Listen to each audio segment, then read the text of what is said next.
যে কাজটা আজকে আমার বরের করতে হতো সেই কাজটা আজকে আমি করছি। সো হ্যালো এভরিওয়ান, সকলে কেমন আছো? আশা করি খুব ভালো আছো।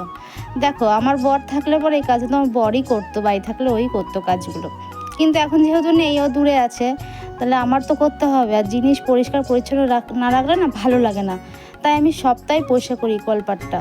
ডেলি পরিষ্কার করতে পারি না, সপ্তাহে পরিষ্কার করি। তাও তো কলপাড়ের ওই দিকটা না মানে সপ্তাহ হলেও কি ভালোই পিছলা হয়, তবে পড়ে যাচ্ছিলাম, তারপর কলটা ধরে নিলাম, ওই জন্য আর পড়লাম না। আর বেশি অতটা কাজ আমি কলে করি না, কারণ তবুও না পিছলা হয়ে যায়। তারপর দেখো এদিকে পরিষ্কার পরিচ্ছন্নতা হচ্ছে, আর আমি না আজকে সেভাবে আমি কোনো কিছু রান্নাই করিনি।